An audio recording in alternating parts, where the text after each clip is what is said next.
If you would like to be able to adapt to anything that life throws at you and thrive, then you're in the right place. Hi, this is Elwin Robinson, founder of Lionheart Herbs, High Energy Academy, Complete Detox Academy, and this Taoist Health and Fitness Blueprint. So, just a very quick recap of video number 1 before we get going. So we looked about how these are interesting and challenging times. We've got all these things that we're having to put up with now in our bodies that we've never had to deal with before throughout our entire evolution as a species, right? We've got constant change, more stress, information overload, tens of thousands of new toxins, new mutations of bacteria and viruses, less sleep, less rest, the threat of the annihilation of the species hanging over us, right? All kinds of challenges, but we also have more opportunity. And so in video 1 we looked at, it's all very well being told that within every adversity is the seed of an equal and greater opportunity, one of my favorite quotes. But if you don't have the right level of a certain kind of energy, it's very hard to grasp that as a living reality, right? So we talked about what is the key of turning disaster to opportunity.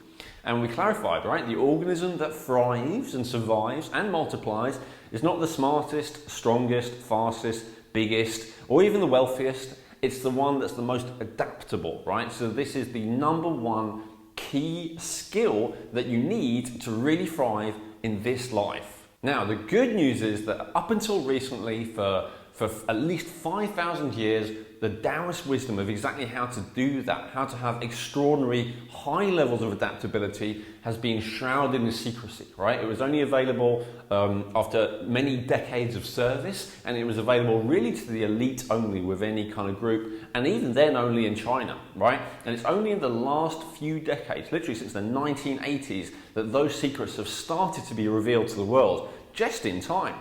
And what I've found through personal experience as someone who started off with literally none of these things is that through applying the principles of Taoist wisdom to my own life, that everything becomes possible, and all of these things have come into my life, right? More energy, less aging, more virility, more immune power, more resilience, confidence, centeredness, calm, beauty, charisma even, which relates to a particular kind of energy you can learn about in this video, sense of purpose, clarity, memory, connection, happiness, strength, both inner and physical. So the skeptic says, well, too good to be true, right? There must be a catch. And we talked in the last video in detail about, yes, there is a catch.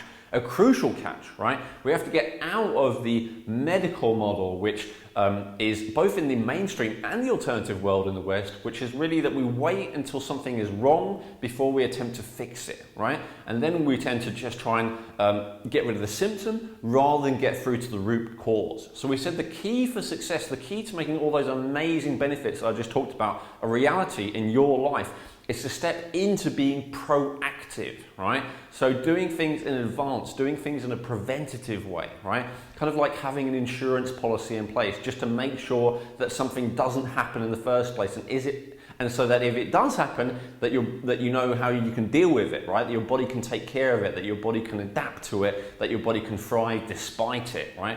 And this is the tonic system, which up until recently has only been available through the Taoist type of wisdom. And we talked about how the reason why the Taoist system is so focused on that particular system is because throughout most of the history, they've charged based on you staying well, right? And as soon as you become unwell, they would stop getting paid, which is the opposite of the medical model that you see throughout the world, right? Which is where we go to someone, whether it be a doctor or a witch doctor or a homeopathist or whatever it may be. We go to someone once we are ill, and as soon as we are better, we stop going to them and we stop paying them, right? So it's a completely different model. It's a completely different way of seeing the world. And so we talked about, in order to be successful with this, you have to step into the proactive system.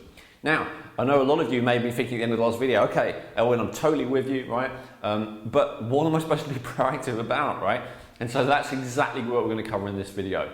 So, we're clear that it's important to be proactive, right? We're clear that it's important to be preventative, not just curative. Now, if you're in the same place that I was when I first came along this journey, you probably got quite a few things to resolve, and that's okay. So long as you have that mindset shift of, I'm going to get those things better, and then more importantly, I'm going to keep those things better, and I'm going to keep working on myself, and I'm going to keep making myself stronger and more adaptive, so no matter what life throws at me, I can always thrive, right? So this is the key understanding that made the crucial difference in my life, right? And I really feel that without this one distinction, I might still be going down the downward spiral now that I was when I first done my big wake-up call, now around 5 or 6 years ago, right? About 5.5 years ago.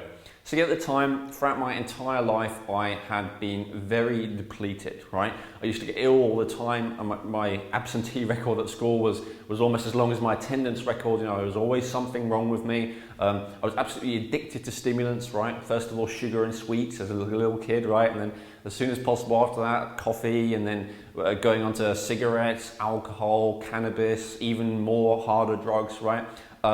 I was depressed all the time. I was just filled with anxiety. In fact, I signed off work for 2 years because the anxiety was so bad. I was in constant physical discomfort. You know, I wouldn't say it was excruciating pain, but very, you know, unusual for someone in only their 20s. And basically all I could do was work and recover, right? Work was so difficult for me. I would push myself so hard. So I didn't have a social life. I didn't really do anything. I didn't make any contribution to the world other than my work, just work and rest. And so my life was struggling and my life was suffering, and understandably I got depressed, you know, and I didn't really feel good about life. I didn't really want to be alive. And this was not exactly unusual for me, right? My mother had all kinds of serious diseases throughout my life. In fact, the first time she got a tumour is just before I was born, and she ended up dying of cancer when I was in my mid-20s.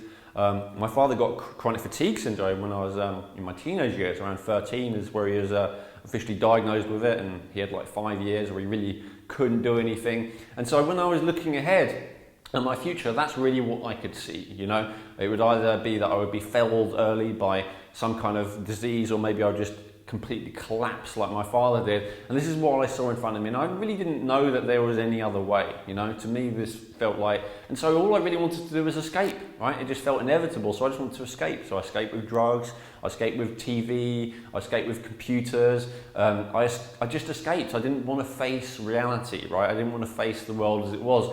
But I started to get so run down and so depleted and so ill and suffering so much at such a young age, right, in my mid-20s, that eventually I had a breakdown. And I realised, you know what? I've got to get this sorted out, right? My thing was, I'm going to get healthy, I'm going to get my energy back, or I'm going to die trying, right? And to be honest, for the first year and a half, it's a good thing that I made that resolution, because basically I cut out everything in my life that was giving me pleasure. So all the tasty foods like pizza and wheat and dairy and all that kind of thing, sugar. I cut out all the drugs, right, the tobacco and the caffeine and the cannabis and everything like that, cut alcohol, cut all that out. And I felt awful, right? I felt worse than ever before. And I just didn't feel any better. And that's what the Western system told me to do, basically, right? It said, stop taking all these bad things, eat well, and you should be great. And I just wasn't. And it was until I understood this that I was just struggling. Thank God eventually I had an intuitional leap. I fancied myself a little bit of a lone wolf. I didn't see myself as someone who needs anyone else's help, but I just got to a point of desperation again, because I was doing everything right, according to the alternative Western model. By the way, the medical Western model was basically, there's nothing wrong with you, you're just stressed, which we don't know how to deal with, and we're not going to give you any help with. I can sign you off work, but I can give you medication to calm you down, but that's it, right? So no attempt to address by the Western world. The medical world, the alternative world basically just said stop doing all this stuff, which I did, also felt terrible. And so really it was finding an Eastern practitioner who understood and who shared with me this central truth, this Taoist truth, which just transformed my life, right? And it's this: all challenges are only a problem if we can't adapt, right? All challenges are only a problem if we can't adapt to them, right? And the key is to have an abundance of adaptive energy, right? And this is the really interesting thing, right? A lot of the time we think of the way we are is just the way we are, right? Especially if we've been that way since we were born. Or, you know, maybe a lot of the time as well as we get older, we just think, oh, I'm getting older now, I'm getting more depleted, I'm getting more tired, of course I can't be as strong as I used to be, or of course I can't, you know, wake up feeling as good as I used to, or whatever it might be. We think this is inevitable, and this is a myth, right? And it's one of the myths that I'm going to tackle with you later on, because we're going to look at busting some myths as well, and we're going to look at the meaning of life. Isn't that awesome, right? So all that's come in this video. So this was the crucial distinction for me, because I realized I'm just low in a particular type of energy, right? If I'm stressed, if I'm anxious, if I'm overwhelmed by something that someone else would regard as no big deal, it's because my adaptive energy is so low, right? So in this video, I'm going to go through exactly why that adaptive energy might be so low. I'm also going to teach you how to get it high again. But first of all, let's really look at how we end up in this situation of adaptive energy being so low in the first place. But first of all, let's do a little self-assessment, right? Let's see how relevant this is to you. Because a lot of the time, it's very hard to see that we have a challenge unless it's pointed out to us. And then also, a lot of the time, it's very hard to see that all these different things that we may have thought were isolated individual problems are connected. Now, a lot of the time, this is a great relief, right? Because I went into this Eastern practitioner thinking I had a million problems, right? And she basically boiled it down to, you just have two, right? And I'm going to share about one of them today, share about the other one in the future video, right? So this simplifies things a lot, right? We just, okay, it's just one thing. So what is it, right? Kidney organ system is the key, right? When your kidney organ system is high, is strong and balanced and clear, and we'll look at more of those definitions later, and you have high levels of adaptive energy, which is stored in your kidney organ system, then you are pretty much invincible, right? The kidneys are the root of your body's energy. There's nothing that can stop you. However, when your kidney organ system is imbalanced and weak and low in energy, right, and you are low in adaptive energy, everything is difficult, everything is stressful and overwhelming, everything is a chore, nothing's easy, right? So this is a huge distinction. So let's do a self-assessment and see how you rate yourself on this particular kidney organ system. Now, just before we go to that, I really want to give you a new way of looking at all this, right? Because what we have to understand is, from a Western perspective, we're so used to looking at things from a perspective of cause and effect, right? There is a cause and an effect. And this is a particular way of looking at life that's so ingrained in us in the West, we assume it is the only way and the only relevant and valuable way of looking at life, right? We don't even understand that from a Western perspective. This was only really a way of looking at life that was created about 2,500 years ago, most famously by Aristotle, right? The Greek philosopher. The idea that every action has an equal and opposite reaction, right? That there is a cause and effect to everything. Before that, we didn't actually view the world that way. We saw that the whole physical phenomenal universe was the effect, and the cause was, you know, the gods or the universe or however you want to look at it, right? So we didn't see things that way. We didn't think that everything in the world had another physical cause, right? Now, the more ancient way of looking at life, and the way of looking at life that's still predominant and the most prevalent and seen as the most valid in the rest of the world, the non-Western world, especially the East, is connection and correlation, right? Connection and correlation rather than cause and effect. So we look at things that, so here's an example. In a moment, I'm going to show you how there is a connection and correlation between stress and the health of your kidneys, right? Now the Western mind, the cause and effect mind, is going to say, okay, so what is it, Elwin? Is it the fact that my kidneys were weak or damaged means that I'm easily stressed? Or is it the fact that I'm stressed a lot has weakened and damaged my kidneys? And the Eastern practitioner, right, from a Taoist perspective, the only answer to that question is yes, right? It's both. It could be either, and it could even be neither. The cause could be neither of those things, and both of those are just an outcropping of it, right? So they're just a symptom of it. So the fact that you have weak kidneys and the fact that you have incorrect sodium-potassium imbalance, and the fact that you have stress, and the fact that you have a weak bladder, and all these things that we're going to go over in a sec, they're all just symptoms. They're all just connected. And who's to say what started it, right? The bottom line is that if we have a bunch of symptoms, if we have a bunch of imbalances that all point to the kidney organ system as being the key thing that we need to look at, then we look at healing the kidney organ system. The good thing about that is that generally we just do a couple of things for that, a few things, and then everything which is correlated and connected, right, will start getting better. And we'll start seeing benefits in all kinds of areas that we may not even imagine. in areas that make no sense from a Western perspective. It's like, how could that be connected to that? That's crazy. But it is. In practice, it actually is. Okay, and let's have a look at some of those connections and correlations, right, which relate to the kidney organ system and the element of water, right? Now, as I go through this, I would like you to ask yourself in each case, is this me, right? And maybe you can ask for people close to you, right? Maybe members of your family or close friends or even colleagues, right? Ask yourself, okay.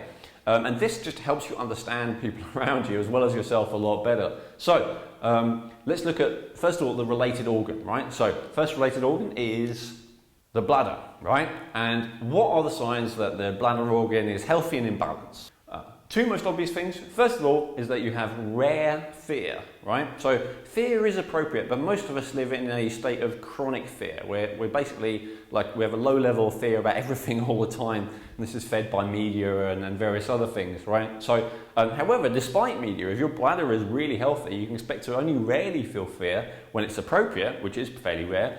And healthy urination, right? So healthy urination would be not very frequently, also not with any difficulty, of a good pH, normally pH 7, and then a light yellow straw coloured colour, right? That's all signs of good healthy urination. Signs of imbalance would be the opposites, right? So if you experience a lot of fear, anxiety, panic, frequent urination, although difficulty urinating would count as well, acidity, right, of the urine, high acidity, and infection of various kinds, like cystitis and various UTIs, right? They're classic signs of an imbalanced bladder, right?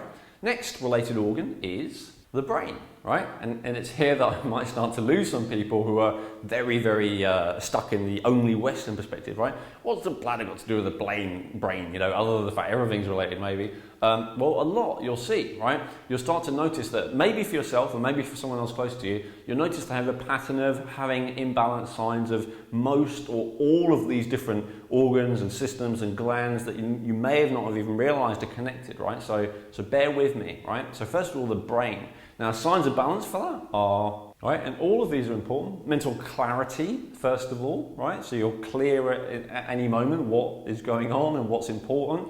Memory, right? The ability to recall things accurately. Focus, right? The ability to focus. Now, there's nothing, not to say that there's anything necessarily wrong with doing some multitasking some of the time, although all the studies repeatedly always clarify that in terms of productivity, right, getting things done, it's always more important to focus. But if you have a struggle just to be able to focus, that's definitely a sign of a lack of balance. Presence as well, right? This may sound like a spiritual quality, but this is basically related to high alpha waves in the center of the brain, right? So it's a brain thing, again, being present, being here now, not off in your head, in your thoughts, right? Being calm, right? Being calm, down to earth, collected, not frazzled, right? And then harmony, right? Harmony within yourself and harmony with your surroundings. Now, this relates to the heart as well. This is a very, very important part of the brain, right? I'm actually fortunate enough to have a couple of friends who are brain experts, right? Neurotherapists who work with people's brainwaves every day. And the key thing there, I always ask them, you know, like, you're not just trying to make everyone the same, are you, in terms of their brainwaves? They say, of course not. You know, everyone's different and that's great. But what we're looking for is harmony, right? So the brainwaves are in harmony with each other. So it's not like every person's supposed to have the same brainwaves, but considering the brainwaves they have, the brain should be acting as one, right? Working together rather than each part kind of in conflict with another part, which is generally a sign of imbalance of the brain. So what are some other signs of imbalance? Well, confusion, distraction, forgetfulness, racing thoughts, and headaches, right? These are all classic signs of there being an imbalance with the brain and the kidney organ system in general, right? Racing thoughts, particularly, if you can't get yourself to shut up, right? This is often an issue in terms of going to bed at night, or maybe if you ever try and meditate, that's without, you know, and if you need to use a tranquilizer like alcohol or TV just to get your mind to shut up or calm down even, that's a sign of an imbalance, right? Headaches. This is especially more headaches rather than acute migraine, something like that. That's more related to the liver, but the kind of standard dull headache, that's definitely a kidney sign as well. Let's look at a couple of related glands as well. So the adrenal glands and the thyroid are both related to the kidney organ system, right? The adrenal glands are little glands perched directly on top of the kidneys, and then your thyroid is around here. So the adrenal glands relate to your ability to put out large amounts of energy all of a sudden, right? So the sympathetic nervous system. This relates to when you're under threat, right, and your survival is at stake. So, for instance, if you run out of food and you have to last a long time searching more, or you're running away from a tiger who wants you to be food, right, then you use your adrenal energy. This is where you tap into your reserves, okay? And then your thyroid relates to the amount of energy you're putting out at any time, right? So the adrenal glands kind of have an effect on that, and with the hypothalamus as well, it's a feedback loop. So the ability for your body to create energy, right? The ability for your body to have the correct metabolism and balanced metabolism, right? And so a hyper or hypothyroid are both signs of a real imbalance with that gland, right? So signs of balance are abundant energy, right? So the ability to have the energy to do everything you need to do and want to do. Drive, right? So drive as in motivation, as in I have the drive to get things done. So we don't need to artificially get our drive going by scaring ourselves about if I don't do anything then oh my god, or artificially stimulate it with stimulants, for instance, you know, like a coffee to get us going. We just feel like, yeah, I want to achieve stuff.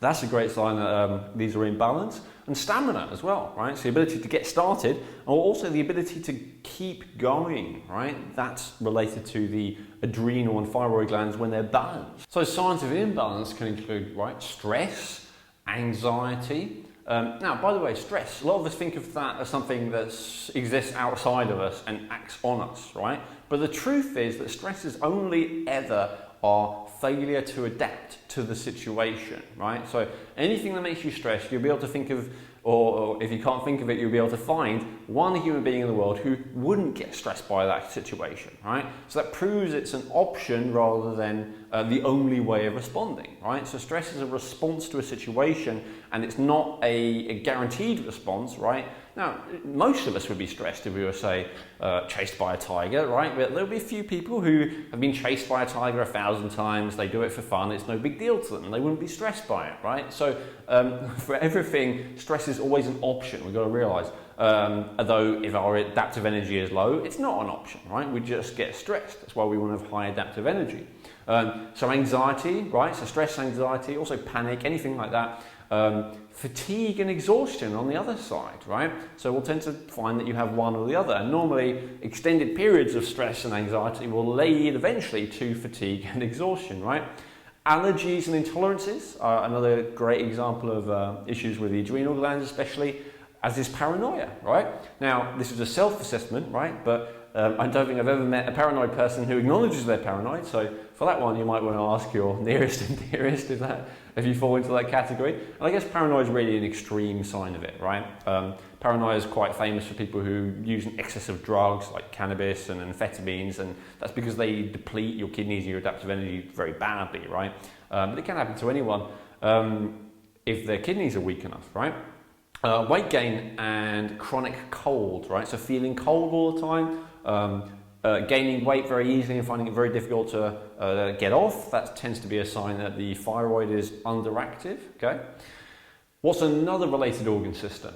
Reproduction, right? Your reproductive system, whether you're a man or a woman.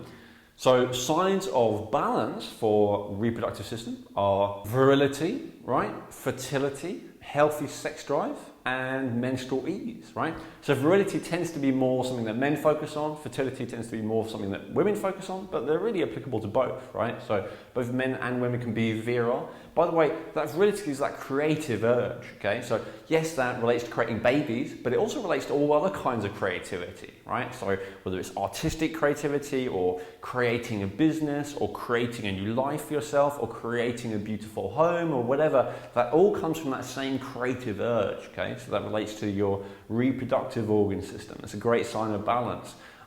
Fertility, right? So this is an issue for both men and women, of course. If you want to make babies, you've got to be fertile, right? Healthy sex drive. Now that's an interesting term, right? Because this really depends on you. For some people that may be 7 times a day, some people it may be 7 times a week, some people it may be 7 times a month. The point is really here that it's whatever feels healthy and right to you, okay? So you know if you feel like you're missing something in that area, then that's a sign of imbalance. If you feel fulfilled and satisfied, and so does your partner, or partners, or if you have them, trying to be politically correct here, then that's cool, right? It's only the other issue of if you have just too much, like a compulsion or addiction, or too little, like you feel like you're missing out, that's a sign of an unhealthy sex drive, right? And menstrual ease as well, of course, particularly an issue for women. So menstrual ease means an ease of menstruation always, right? So pre-menstrual, during menstrual, post-menstrual, all fine, all healthy, right? Minimal amount of blood lost, a good quality of blood, right? Not thick and clotted and all the rest of it. So all those things related to menstrual ease, and they're all great sign of balance of the reproductive organ system. Now, before I go to imbalance, right? I'm kind of laughing to myself because I realise that there's a lot here, right? So you may want to re-watch this video to go through it again, but bear in mind that all of these things are absolutely connected, right? And when I get to the end of it, I'll tell you that there's just 1, 2, 3, 4, maybe 5 things that you need to do, and all of this will get sorted out. Crazy, Elwin? But it's true, right? That is the way it works. And I don't expect you to believe me, I expect you to try it, okay? So, signs of imbalance for the reproductive system, infertility, right? Impotence. So this is a lack of being able to make a baby, maybe, but also the lack of desire for the sex act. Generally, I think for men it's called impotence, for women it's called frigidity, so I've included both there. PE stands for premature ejaculation. I don't know why I didn't do the whole thing, just didn't want to write down ejaculation, maybe. Heavy periods, right, sign of imbalance. Any other menstrual issues like the kinds that we've mentioned before, including issues with, emotional distress during certain times of the menstrual cycle, and then obsession, right? So on the other hand, if you have on the other side of impotence and frigidity, you have a sexual obsession and compulsion to the point where it's, ruining your relationships or leaving you more and more depleted. That's especially true in the case of men, because men are more depleted by the sex act than women are, and this is another Taoist secret. Then all of those are signs of imbalance of the reproductive system. Now, yet another thing that's related is the bone and teeth, right? The whole skeletal system. So signs of a balance with those would include, so we got strong, flexible bones, right? Both important words. So strong, generally the more dense your bones are, the more bone mass you have, the better, the stronger they are. But we also want them flexible, right? We don't want them big and chunky and strong, but brittle, right? And this tends to happen as you age. So when you were the youngest, when you're the highest in adaptive energy is when you're born, for a reason we'll go through very soon, your bones tend to be the most flexible. As you age, not just in terms of the amount of time you're on the planet, but in terms of the amount that you deplete yourself. The more you deplete yourself, the more rigid your bones will become. Healthy teeth as well, right? So healthy in terms of that there's good spacing between them, right? My teeth are crowded because of, again, challenges which I'll share with you in a little bit. So healthy teeth, but also teeth without decay, right? Healthy gums. So all the areas around bones would really be important as well here. So healthy tendons, healthy joints, all that kind of thing, right? And quick healing. Okay, and I don't just mean quick healing in the bones or teeth, because the bones also relate to the bone marrow, right, which relates to our stem cells, and it's our stem cells which allow us to heal and recover from things, right? So the ability to heal quickly, not just from a break of a bone, but from a cut or a bruise or a burn or anything like that, relates as well to our level of the health of our kidney organ system and our level of adaptive energy. So signs of imbalance would include weak or brittle bones, right? Crowding of the teeth, cavities, inflammation, right? So inflammation of the bones, joints, tendons, gums, anything like that, and inflammation in general as well. Calcification, which Western medical science, again, just in the last decade, is starting to realise is perhaps one of the root causes of most of the common Western diseases that take us out, right? Whether it be heart disease, which is calcification of the heart and the arteries, or whether it's gallstones, calcification in the gallbladder, kidney stones, calcification in the kidneys, right? Alzheimer's disease, calcification of the brain, right? So calcification is a big deal, and it's something that the Taoists were aware of again for thousands of years and had all kinds of secret techniques to combat. So calcification is another sign of imbalance there. And slow healing, right? Slow healing of any kind of wound, any kind of breakages, anything along those lines would again be related to an imbalance of the kidney organ system. Now, another thing that's really interesting from the Taoist perspective is that in the West, we have a very strict line between mind and body, right? Even though the mind is, according to the West, in the brain, and the brain is in the body, for some reason there's like a line here, right? It's not the way the Taoists saw it. So they would say there's an intimate connection and infinite between your emotions, your mind, your thoughts, your physical body and physical symptoms, and your spirit and your purpose in life, right? They're all interconnected, and drawing any lines between them is just arbitrary, right? It's not actually real. So the balanced emotions, which are related to a healthy kidney organ system and strong adaptive energy, would be excitement, right? And presence. And they're fairly opposite qualities, but they both relate. One of them is more related to the yang kidney and the yang part of our adaptive energy, and that's our excitement, right? So it relates to our drive again, our will, qualities like that, which we'll talk about in a second. And then presence, right? The ability to just be here now and to be in the world and not be in the past and not be projecting into the future and not worrying about things that could happen, but just being there. That's a great sign of healthy, as we said, a healthy brain, but also in general a healthy kidney organ system. And then fear, anxiety, stress, again, are the most classic sign that the kidneys are imbalanced. Now, interestingly, generally the people who I find who suffer with these the most are the least aware of it, So I remember I had a client on the phone a couple of months ago, and she was talking about how she wasn't able to sleep because her head was so busy, and she'd wake up throughout the night and she was very depleted, and she had all these classic symptoms, all of this kidney stuff that we just talked about, but she claimed that she felt no stress whatsoever, right? So, I tend not to like to argue, I tend to just show by results, so I advised her to do a series of exercises to really profoundly calm her, and she did it, and what she found is she had an experience which she described almost as a spiritual experience, where she felt this amazing sense of connection with the world around her, and this amazing sense of gratitude and love and openness and trust and feeling safe in the world, and basically just felt on top of the world. And for her it was an awesome revelation. But the even more interesting thing, which I said afterwards, is that that's just life without fear, right? So many of us are so used to having fear that the idea of just a normal life without fear feels like some kind of amazing triumphant achievement or some unreachable ideal even, right? Feeling connection and feeling gratitude and feeling love and feeling peace of mind, right? And feeling calm and feeling present. It almost feels like it's too good to be true, right? And when it does happen to us occasionally, maybe a few times in our lifetime, maybe because we've released something prematurely with drugs or because of some special set of circumstances, and then we feel this connection, this is actually the way that we are designed to feel most of the time, right? But it's fear, anxiety, stress, those kind of feelings block our birthright, right? And our birthright is to feel happy, to feel connected, to feel confident, and to feel at peace. So that then brings us to our balanced qualities, right? And these are almost perhaps spiritual qualities. We might almost see these as qualities of character. So let's look at those. So these are the kind of qualities that we ultimately have when the kidney organ system is working well, okay? So these are important. First of all, we have will, right? Slightly different, I would define this slightly differently from willpower, right? Willpower is where you have to force something to work, right? So you have to force yourself not to eat a cake, or you have to force yourself to eat a salad, but you really don't want to, right? Will is where you just do the very best thing for you, the people around you, the planet, for your long-term benefit, for the world's long-term benefit, because it's just the obvious, natural, right thing to do.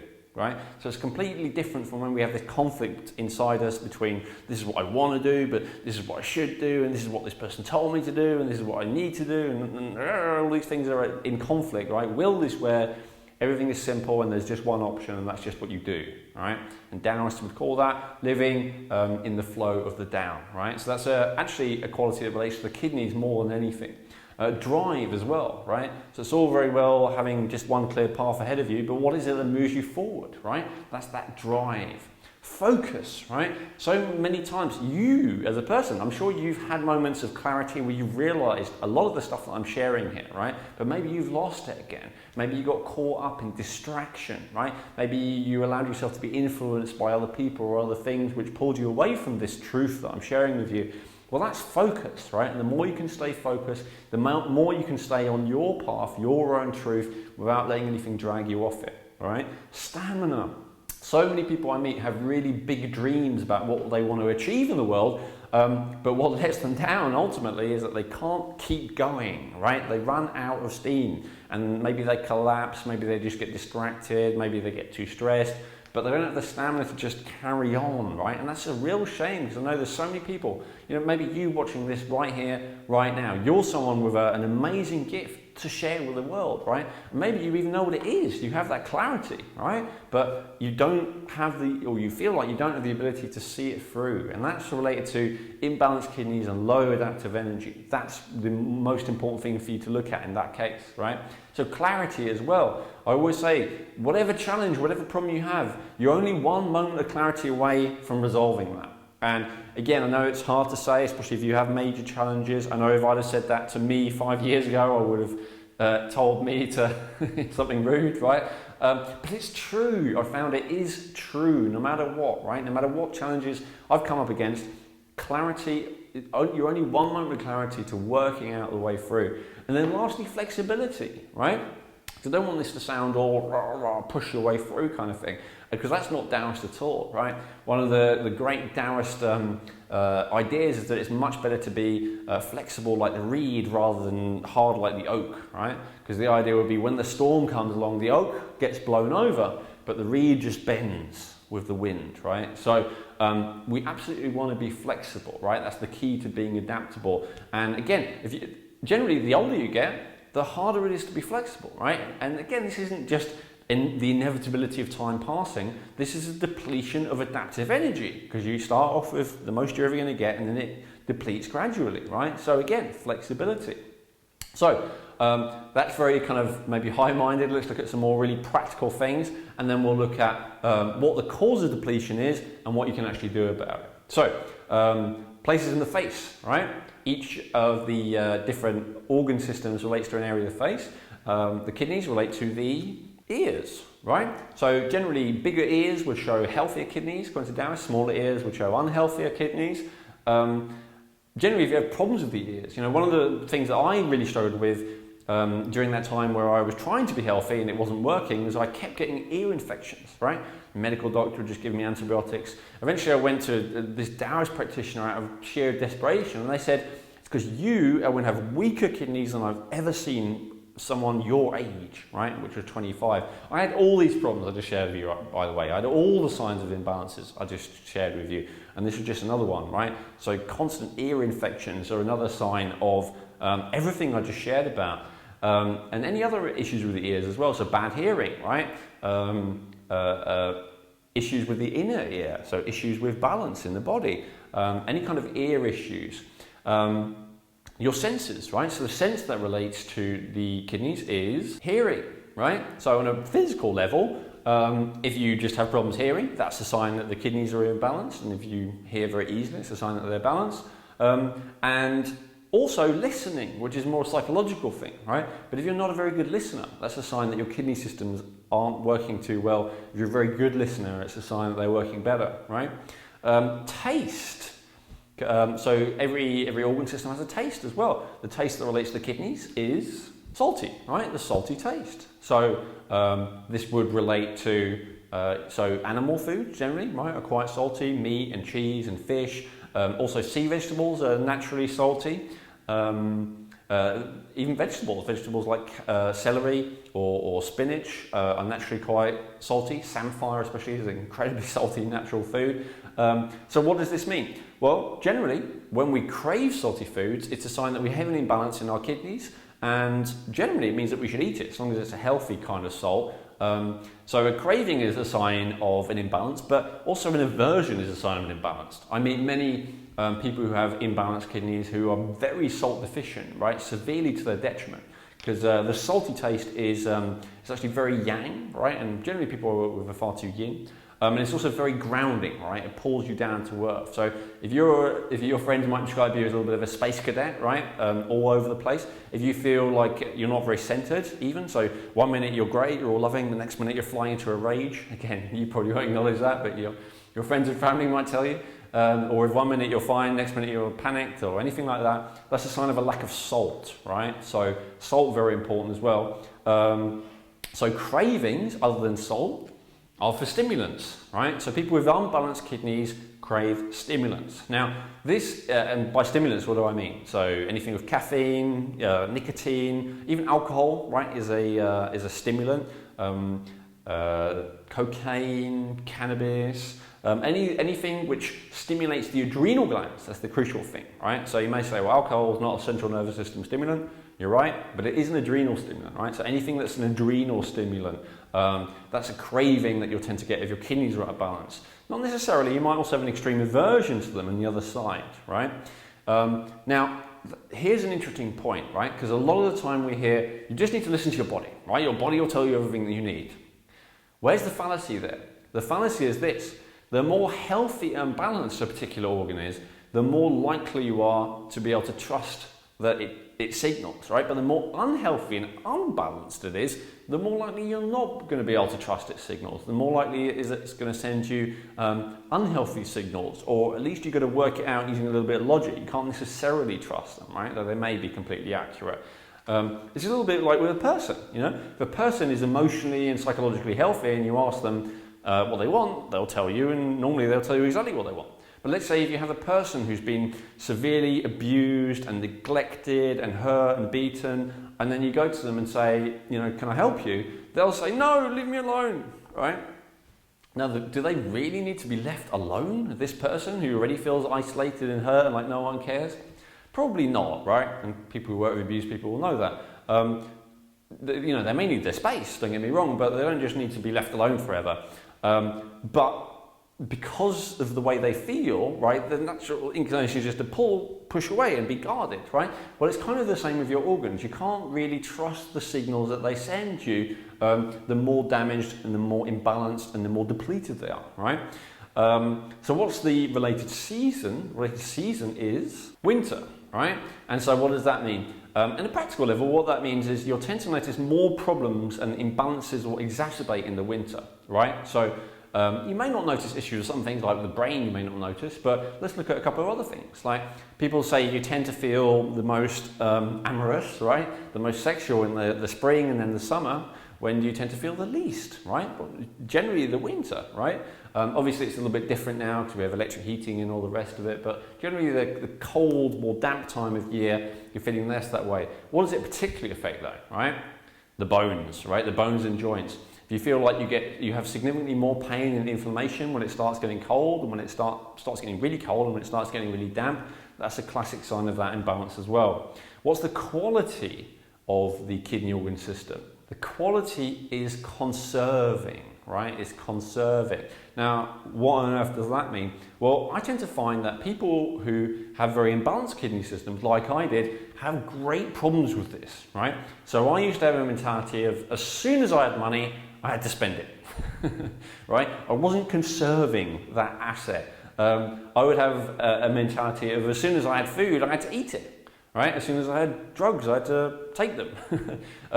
As soon as I had energy, I had to use it all up. Right? And that's the most key thing. That's the thing you notice very commonly in people with this kind of depletion. That they end up being depleted in all kinds of ways because they don't conserve. They use everything up as soon as possible. Right? So another sign of the imbalance. A few other random signs would include. So a few other signs that the kidney organ system is out of balance. Receding hair, right? This is one of the things that really got me in my mid-20s. My hair was really starting to fall out at the front of my head and in the middle as well. And although I wouldn't say it's grown back, it basically stopped falling out when I started applying this Taoist secrets 6 years ago now, 5, 6 years ago. And it just hasn't basically it stopped it, right? It didn't grow back very much, but it stopped falling out, and it was falling out very rapidly over this period of a few months. Greying hair would be exactly the same thing. You may have heard that, you know, some people, and I actually had a girlfriend who had this, they have grey hair that just goes grey overnight or goes grey very quickly, and always relates to your trauma, right? So an extreme trauma. So what's an extreme trauma do to the kidneys and organ system? Well, it's an extreme stress, right? It's something that's so horrible and horrific that we can't adapt to it. And so again, that's how it's related. Lower back, knees, and could have put in ankles there as well. So those are the particular areas that relate to the kidney. So any problem with the bones, joints, tendons will be kidney related, but especially the classic thing is to have an issue with your lower back, right? Which is where the kidneys actually are, just underneath the rib cage on the back, on your back, right? So lower back pain, almost always we think that's something mechanical. You know, your doctor, osteopath, chiropractor will say, it's this. But what we find again and again and again and again is, in reality, get the kidneys healthy and suddenly that mechanical problem mysteriously disappears and you're good again. Knees, right? Sore knees, painful knees, inflamed knees and ankles as well. Water retention, okay? So if you tend to have an issue of water retention, that normally relates to the other two things here. So acidity and inflammation, right? So if you have an issue with acidity, because it's your kidney's job, so it's your lungs' job, especially, to expel acid waste from your body. It's your pancreas's job to add an alkalizing agent, sodium bicarbonate, to your digestive tract. But it's your kidney's job to maintain that balance of the acidity, alkalinity system, right? The pH balance. And so when the kidneys start to become overworked and start to become weak and imbalanced, that's when you'll tend to find you become more and more acidic. And then inflammation as well, right? Inflammatory issues will be exactly the same cause, weakness of the kidneys. So lastly, we have fidgeting and blinking, right? And these actually lead us nicely into the causes, right? Because what's interesting about fidgeting from a Taoist perspective is that it is a sign of the kidneys being imbalanced, but it is also something that depletes you, right? It depletes you of adaptive energy. So one of the things that you need to do in order to have more adaptive energy, believe it or not, is to fidget less, right? To be more poised, to be more calm, to be more balanced, so that if you do move, you do less jerky, fidgety, scratchy, picky, all those kind of movements, right? And more gentle, flowing, relaxed kind of movements. Blinking is another sign even of kidney imbalance and of a lack of adaptive energy. So we tend to blink actually to release an excess of yin energy, and we tend to fidget to release an excess of yang energy.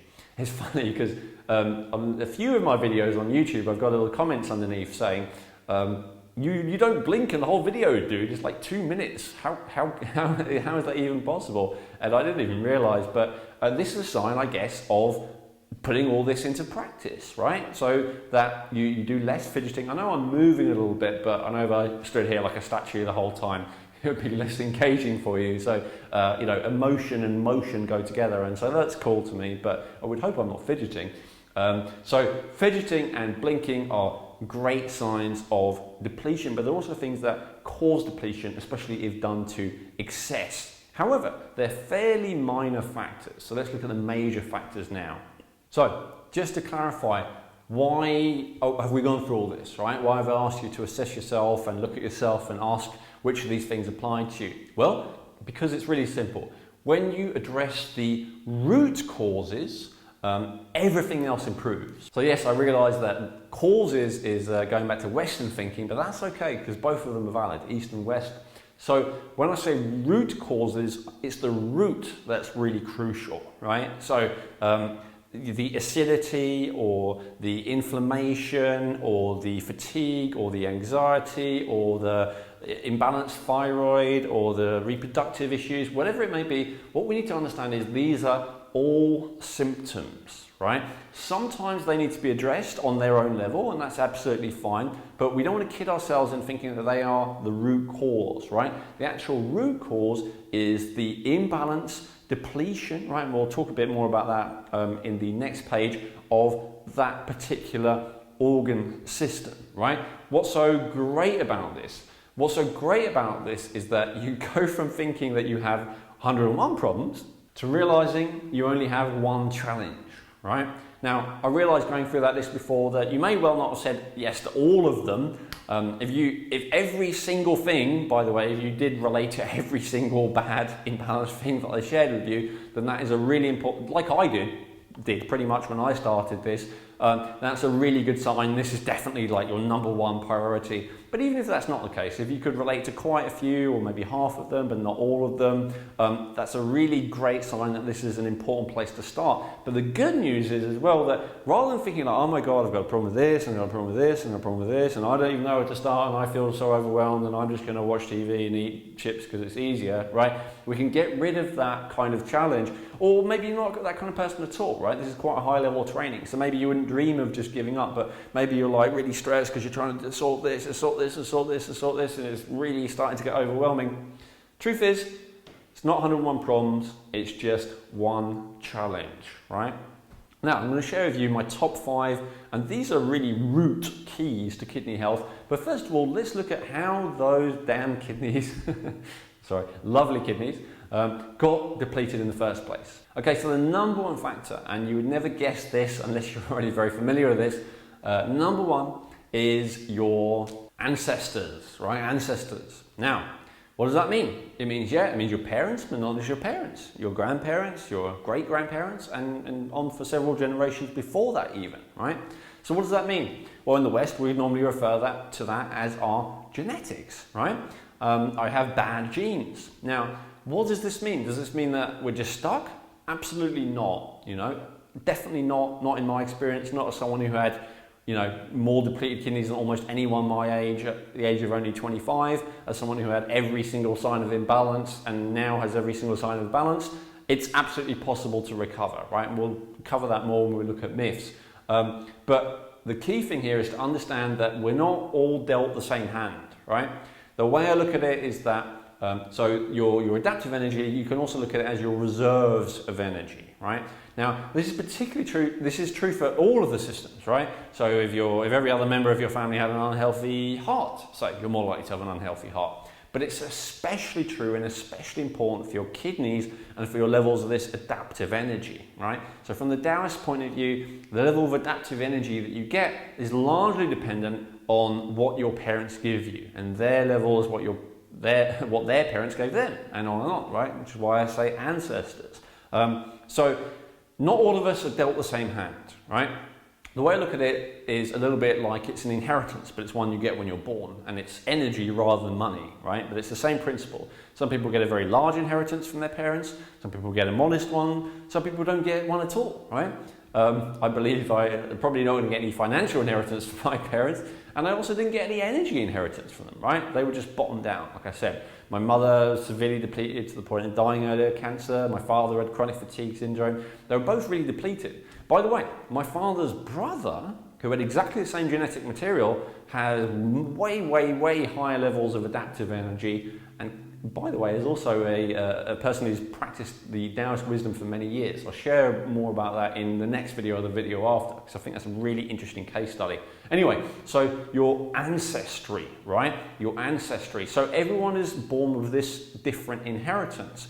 And the advantage to being born, like me, with pretty much no inheritance of energy, no reserves or very little, is that you have to learn early on in life, like for me it was the mid-20s, to conserve what you do have, right, and to generate more. And it's not easy to do, right? A lot of people, especially in the Western kind of mentality, think, well, all you need to do is eat well and exercise and everything will be all right, right? This may be true for some things. It's kind of true for the digestive system. It is not true for what we're talking about here, right? It's not true for your adaptive energy. If you're already depleted in adaptive energy, to get that back up, it's not just a matter of eating well and living well, right? There are key factors that you need to look at and that you need to work at to get those back up again. Of course, we're going to handle that in the next page. But to understand that, right? So this is also the answer as to why is there that one guy or girl who you know who they are able to work hard all day, then go out and party all night and take loads of drugs and eat loads of bad food and barely sleep and get up and be in the office and they feel better than you, right? And you did your yoga and you had a green juice and you had a full night's sleep and you did your whatever, you ate your healthy food and you feel terrible, right? This is the difference, right? It's the strength of your kidneys and it's your level of adaptive energy. And some people just are born with more and some people are born with less, right? So that's a crucial factor. What's also likely to cause weaker imbalanced kidneys, it's high protein and sugar, right? So generally high animal foods and high, especially refined sugar, but even a lot of sweet fruits as well. Now, get this though, it's particularly the diet that your mother had just before and during pregnancy and that you had the first few years of your life, which are the most important, right? So for me, for instance, my teeth, I've got crowded teeth. You can see I've got the kind of vampire teeth at the front there. The reason for that, so the reason for the sharpness of my canines is because an excess of animal food was eaten by my ancestors, right? That's the Taoist explanation for that. The reason for the crowding is a general excess of high protein, high sugar foods that my mother had during pregnancy with me, right? So that's interesting. So there's not a lot you can do about that, again, particularly, right? But you know that if you have a tendency for that problem anyway, the last thing you should be doing is consuming high protein, like in excess, right? I'm not saying, the right amount of protein is the right amount of protein for you. I'm not arguing with that, but an excess, right, of protein, excess of sugar, definitely want to avoid that. Stress or trauma, right? Stress or trauma, especially again if it's during the time that you were inside your mother gestating and the first few years of life, that's actually the most important and the most challenging, right? But any stress or any trauma should be avoided. Now, the interesting thing here again is if your adaptive energy is high and if your adaptive energy is low, so one person, for instance, could be in a disaster, like I know a person who was trapped in the underground bombings in London, for instance, and for them it was a really traumatic event. I know another person was trapped in the underground London bombings, and although obviously it wasn't enjoyable, they were okay with it, right? It didn't devastate them. So the difference again is with the level of adaptive energy, right? The higher your adaptive energy, more that stress and trauma are okay. The lower your adaptive energy, the more that they will be really devastating to you and the more time it will take you to recover from them, right? But stress and trauma in general, no matter what, are depleting. It's just, sadly, the more depleted you are, the more depleting they are. So I'll tackle these together. Lack of sleep and lack of rest and recovery, right? So what's the correct amount of sleep to have per night according to thousands of research papers on the brain specifically, right? Not your body. I know you might feel physically fine after 5 hours sleep, but what's it doing to your brain, right? Which relates to the kidney organ system. The evidence is pretty conclusive, right? 7 to 9 hours sleep. That's the amount that you need on average. Are there exceptions to that? Yes. Like during the summer, is it natural to have a bit less? During the winter, is it maybe natural to have a bit more? Yes, but 7 to 9 hours, right? And if every night you're only having 4 consistently over the course of months and years, and you feel just fine, there's something going on. You're being depleted of that adaptive energy. You may not notice it in obvious places, You may notice it with reproductive problems that you wouldn't see are connected. You may notice it in problems with memory and focus, or suddenly having obsessive thoughts or whatever, right? Which wouldn't seem connected, but it's going to get you, right? So lack of sleep is an issue. Again, the lower your adaptive energy, the more of an issue it's likely to be. Lack of rest and recovery, right? Very important as well. This is again, especially we have a Western obsession with productivity, right? Now, I actually don't think this is a bad thing. I'm really into productivity. I'm pretty productive. But what I've discovered through researching productivity thoroughly is that the key to productivity is sufficient rest and recovery, right? So those people who are productive, especially in a creative sense of creating businesses, creating lives, creating homes, creating products, creating whatever, right? As opposed to people who are maybe working on a production line of a factory. These are people who need to have rest and recovery. And the truth is everyone needs to have adequate rest and recovery, right? So rest and recovery relates to the yin phase of your life and of your day and of your year, right? So the yin phase of the year is winter, yin phase of a day is night and evening, right? Yin phase of your life is probably the beginning of your life and the end of your life particularly. But the point is, if we trash that, if we're like, no, rest is for wimps, you know, I'm just going to take more stimulants and push myself harder and just keep going, this is going to deplete you, and this is going to deplete you badly. And I often hear people say, I don't understand, I only eat organic food and I take all these supplements and I'm still exhausted. I say, how much rest and recovery do you do, right? It's fairly obvious from this Taoist perspective, but it's not from the Western perspective, and that's why, you know, I'm trying to make it fun, but, you know, I know the truth is it's sad that we're not aware of all this stuff, which is why it's important for me to share this. Next is dehydration and acidity, right? Dehydration and acidity. Now, dehydration, what exactly does that mean? So next is dehydration and acidity, right? Which I'm really going to connect together. So acidity is too much acid in your system, right? An imbalance of your body's pH. Dehydration is a big factor in that. A lot of the time, the reason we have acids build up is because it's our kidney's job to excrete those excess acids if the lungs can't do it. And then we don't have enough water to excrete them in. So that becomes a challenge. And eventually, often our bladder becomes so acidic that it can lead to some kind of bladder infection or some kind of UTI. So what we want to have is adequate amount of water going through our kidney and bladder, but also going to every cell in our body, right? So true hydration is cellular hydration. And that's not just about drinking enough liquid, it's about drinking enough water specifically, because liquids don't take the place of water, they're just a nice addition, right? And about the quality of water that we have as well, and when we have our water, right? So generally the best time to have water, first thing in the morning. Worst time to have water, during a meal, right? So all of these things. So being hydrated, not being acidic, being alkaline, right?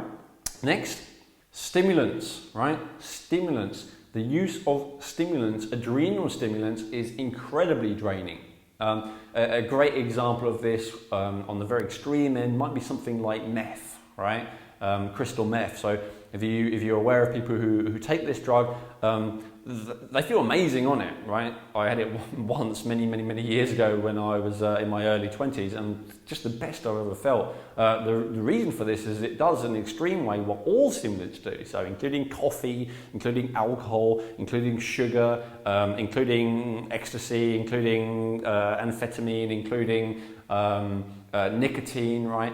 Including cannabis, every adrenal stimulant does the same thing. It releases some of your reserves of adaptive energy, right? And it makes you feel good, it gives you a peak experience, but then it releases it, and it releases that energy out of you, right? And so what happens in the case of all stimulants, but you can see it especially with something like crystal meth or crack cocaine, so very soon, over the course of just a few months, the person becomes like a shell of a person. They're so depleted, they're so drained, the teeth start rotting, their bones are receding, and you know they're visually aging in front of your eyes, right?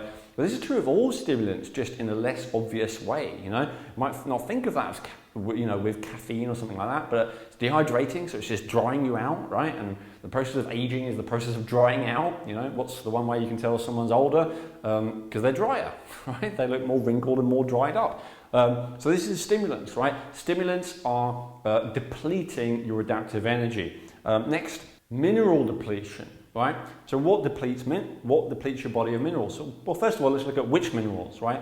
Most important minerals from the kidney's point of view are the electrolytes, so magnesium, potassium, calcium, sodium, and chloride. Not in that order, but those are the crucial electrolyte minerals that need to be kept in balance. And again, this is a matter of life and death, right? As any medical doctor will tell you, if those go out of balance even a little bit in your blood, you're dead, right? So crucially important.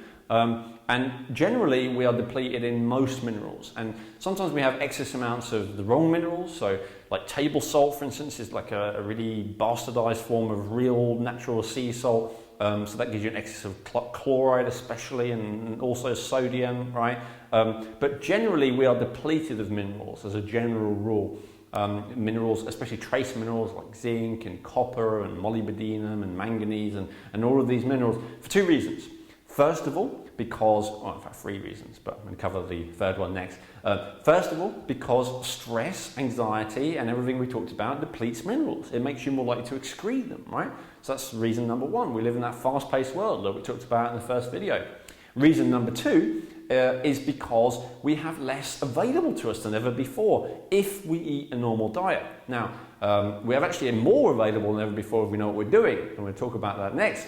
But most of us, because we just eat our food from the supermarket, from the store, that has less minerals in it now than it ever has before, right? It's super, super depleted.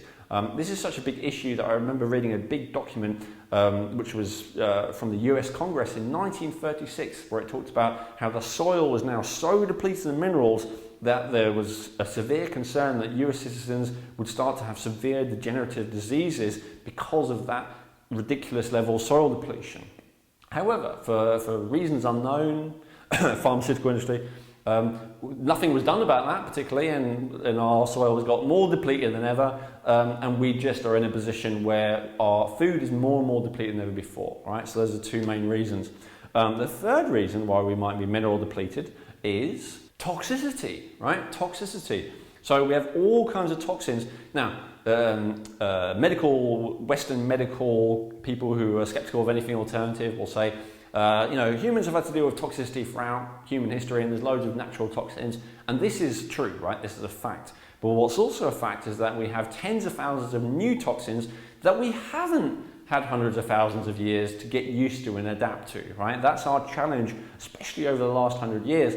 Now, this also relates to minerals because we have receptor sites for these particular minerals, and if you have, say, mercury, an excess of mercury accumulated in your system and within the cell, then that means that it can't take up the zinc it needs, and it can't take up the manganese it needs, and various other minerals, right? So that's the third reason why you might be mineral depleted as well, toxicity. And toxicity, what does that mean? What's a toxin? It's basically poison, right? So we're being poisoned. By the way, this is how stimulants work. Stimulants are mild poisons, right? And when used occasionally, are fairly harmless. They're just depleting us of a little bit of energy, but that's okay, right? But when used throughout the day just to keep going, it's an issue, right? Well, it's the same with toxicity. Exposure to a small amount of toxicity occasionally may be fairly safe. The amount that we're exposed to on a regular basis, right, of radiation, pesticides, bad estrogen, poisons in the water, medications, all of these kind of things are just completely overloading our system unless our adaptive energy is super high and our kidneys are super strong and able to deal with it, right? By the way, this is one thing that bothers me slightly in the alternative health community, is this idea of, I've detoxed so much, I'm so pure, I'm so precious now that the slightest little toxin makes me feel terrible, as if this were a good thing, right?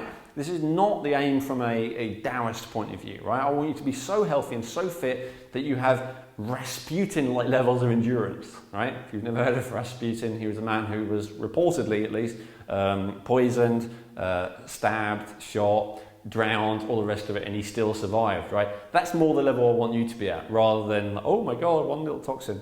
So yes, it is a very, very real issue, but the aim is to be as strong as you can, to have your adaptive energy as high as you can. What else causes weak, imbalanced kidneys? This little anachronism I called living life in the fast lane too long. Right? Now this might accompany a lot of this stuff, but it's basically living life with your foot full on the accelerator, on the gas, right? If you imagine a car, just living full on, even if you're really healthy, right? Let's say you're not doing any of this stuff, but you're working out hours every day, and then you're working 12 hours a day, and eventually you're not having a break. I guess we have kind of covered that. Living life in the fast lane, pushing yourself too hard, will eventually deplete you. Now, if you're doing everything else right and you've got high levels of adaptive energy because you're lucky, because your ancestors gave it to you, then you'll probably last doing that quite a while, but you just need to be aware there comes a point, right? Just as with a vehicle, if you were to ask, okay, what effect does it have on a vehicle to constantly have your foot down as hard as possible, it's going to burn that vehicle out a lot sooner, right? It's exactly the same with your vehicle, right? Your body. And then lastly, EMF as well, right? And electromagnetic frequencies or radiations, which again, like with the toxins, are natural, but the type that we're experiencing all around us now are not natural, and they're new. And again, there's something that our body needs to adapt to. I got a funny little story about that I guess I could share. There are a lot of these devices, I don't know if you're familiar with this, but there's the idea that Wi-Fi and electric cables and all these things, they're all damaging to us, right? And for some people it's a very severe issue and they have life-threatening diseases because they're affected by it. so badly. So my particular strategy for this has been to, in fact I'll share that with you in a moment. So I was implementing this particular Taoist strategy, and I was at a trade convention where there were like maybe hundreds of stalls, and on one of these stalls there was someone selling one of these little gadgets which protects you from this radiation, right? And so what they were doing is they were testing everyone and saying to them, look, this is how strong your energy field is, and they had a little gadget. This is how strong and big your energy field is when you're not holding your mobile phone, right? And here's how strong and big and powerful your energy field is when you are holding the mobile phone, right? And in every case, and I watched this for a little while, when they were holding the mobile phone, it was okay. And then when they weren't holding the mobile phone, it was okay, they were okay. And then when they were holding the mobile phone, this energy field shrunk, right? And was less powerful. So very interesting, right? Also a little bit, you know, if you're skeptical like I was about that, I understand that. I was very skeptical. But nonetheless, you know, I'm open and skeptical. So I went and asked, okay, do you want to test my energy field, right? And see what effect the phone has on it. Because I don't think I have a problem with my iPhone in my kind of cocky way, right? After doing years and years of this Taoist practice. So I said, okay, sure. And they measured me. And they measured my energy field. And so the idea was they stood right next to you, and then they would walk back until they reached the edge of your energy field, right? And for most of the people I observed, it seemed to be about 4 to 6 feet, something like that. And this person walked back, and they walked back, and they carried on walking back, and they were walking back almost to the edge of the convention center. It must have been like 25, 30 feet, something like that.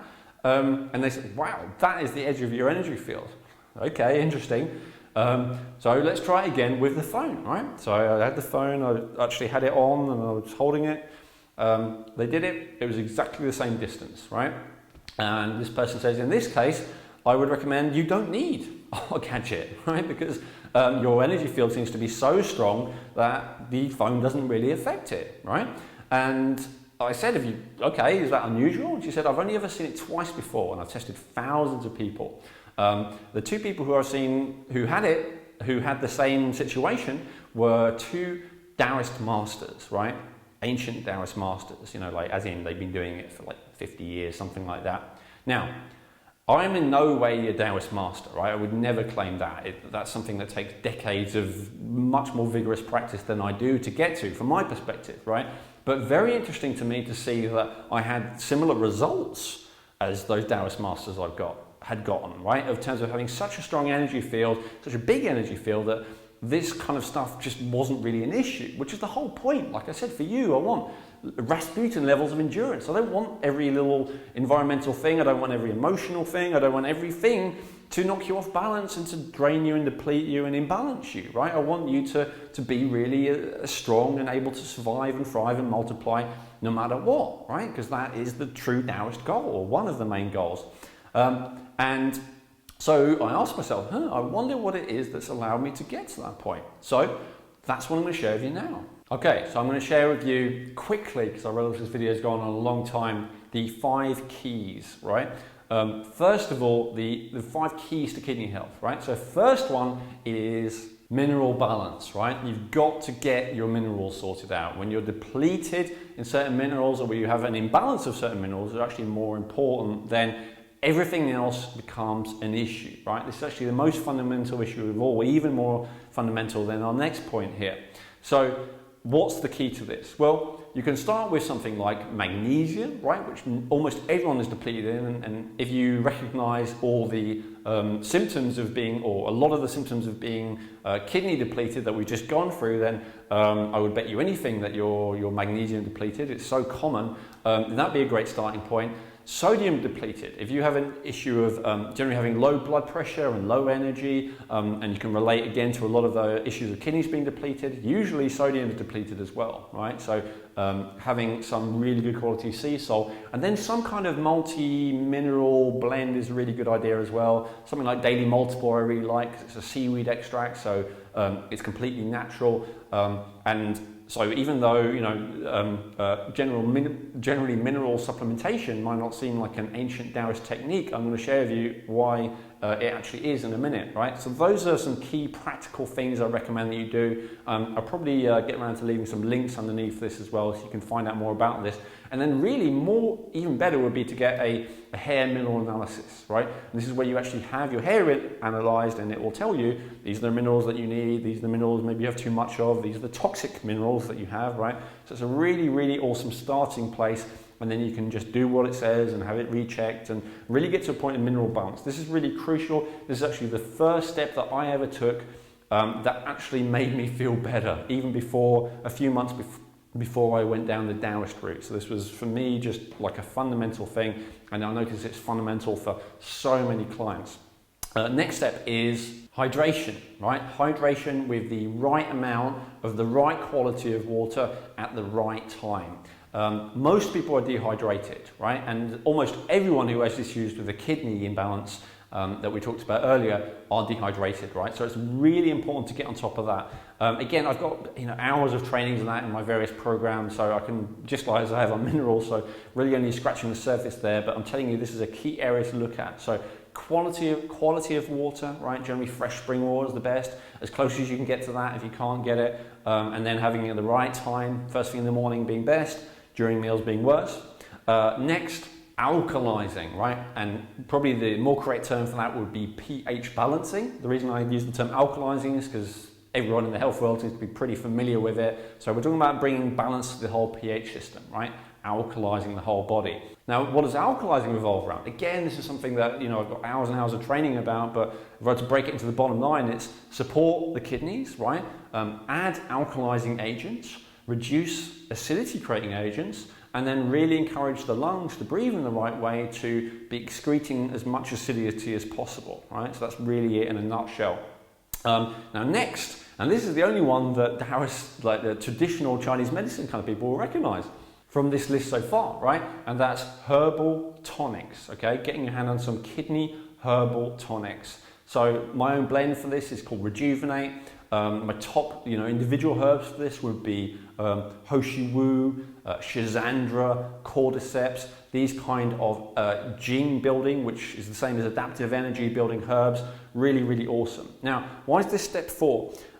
Because up until recently, the only path that we really had for all the others was the herbal tonics, right? So you have herbal tonics which actually help you to hydrate better, like dendrobium, for instance, another great kidney herb. You have herbal tonics to alkalize you. In fact, the whole Rejuvenate tea I noticed is actually more alkalizing than drinking green juice or drinking barley grass powder juice or something like that, right? Amazingly alkalizing because it's strengthening the kidneys, right? And then minerals. Up until recently, we didn't have the option of getting awesome mineral supplements, or some people would, like the magnesium supplement, for instance, is magnesium salt, which you get through digging out the earth. So probably some Taoists definitely did that kind of thing, like they would collect fresh sea salt. But still, it's not something that was generally available. So again, we would try and get our herbs, our minerals from our herbs, and a lot of the tonic herbs are incredibly high in minerals that you need. It's like Hoshi Wu, for instance, is very high in zinc, which is another mineral that you're very often depleted in if you have a kidney imbalance, right? So this is really, these three are an extension of this one, but a very important one. And then lastly, also really crucial, is grounding, right? And what is grounding? Grounding means to be in touch with the Earth's electromagnetic field, right? So to actually be, to have connection with the Earth's electromagnetic field. So that means literally touching the Earth, right? Or to be connected with something that's touching the Earth. So, for instance, if you were to touch a tree, even if you're wearing shoes, then the tree is connected to the Earth, so therefore you are connected to the Earth. See what I mean? Especially bodies of water are really great for that. That's why when you swim in the sea, you feel all refreshed. Or why when you're lying on the beach, generally you feel all refreshed. It's one of the main reasons anyway. It's because you're actually grounded, right? So this is something, again, that the traditional orthodox Eastern system wouldn't address because it would be assumed, right?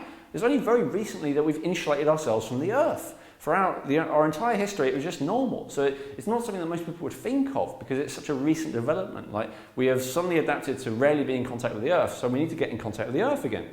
Now, very recently, like the last decade or so, we have access to something called grounding technology, which means that we can stay grounded even if we are indoors, even if we're wearing shoes, in this kind of situation, right?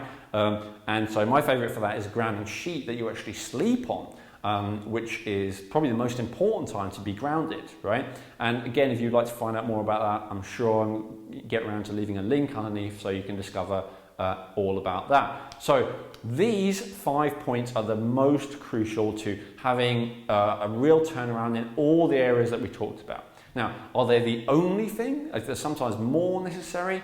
Absolutely, there's sometimes more necessary.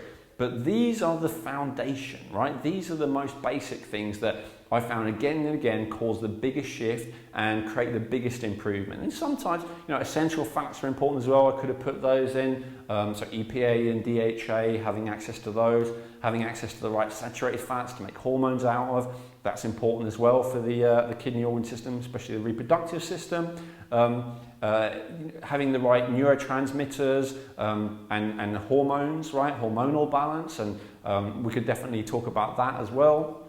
But I would prefer to really just focus on these 5 as the most important starting place, again, to prevent overwhelm and to really deal with the things that are the root cause, right? So get your minerals in balance, get yourself hydrated, get your pH in balance, use your herbal tonics to strengthen, right, to tonify rather than cure or detox, right, to strengthen and balance your kidney organ system, and then make sure you get grounded, and you'll be amazed what a difference it makes to all the different imbalances which I shared with you in this video. Okay, so this is my favorite bit. Now we've gone from being practical, right, to giving you a real understanding of what's going on. Now we're going to go deep, right, and I'm going to share with you the meaning of life, the meaning of your life from a Taoist perspective. Before we go into that, I want to just bust quickly the 3 main myths which get in the way of truly understanding what life's all about for all of us, right?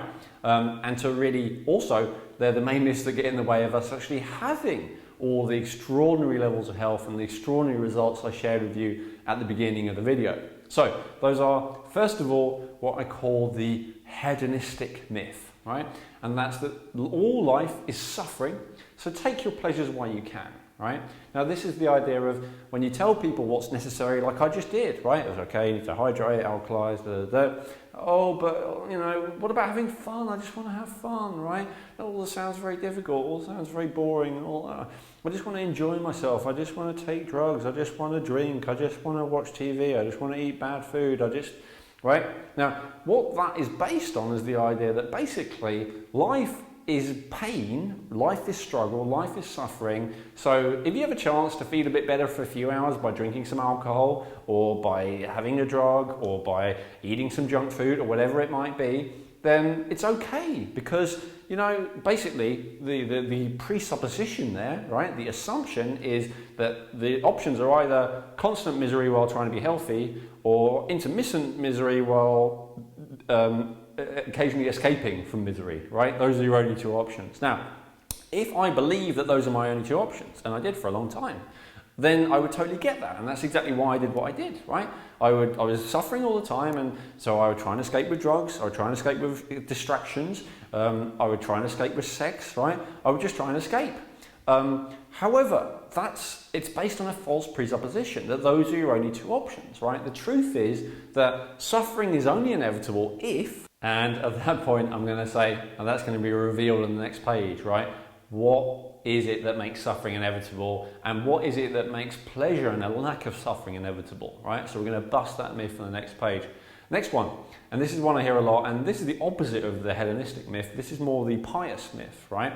And this says, and generally this is people who are maybe not religious, maybe quite rationalistic. This you'll hear more if you're coming from a religious bent, and I would have phases of both, right? So I'd have phases of this as well. I'd say, if I'm a good person, I'll be healthy, happy and pain-free, right? I've just got to be a good enough person. And so this relates to religion, but also relates to things like karma, right? So we believe, if I'm suffering, it must be because I've done something bad, it must be because I've been a bad person, maybe in a past life, but whatever, right?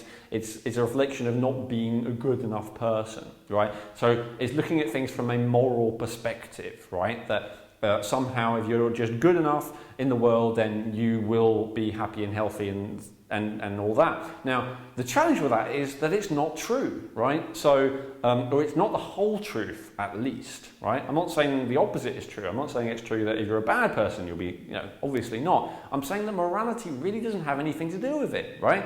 There are really good people who are unhealthy, unhappy, and in a lot of pain. And I'm sure I've known a lot of them, right? I've had a lot of them be clients.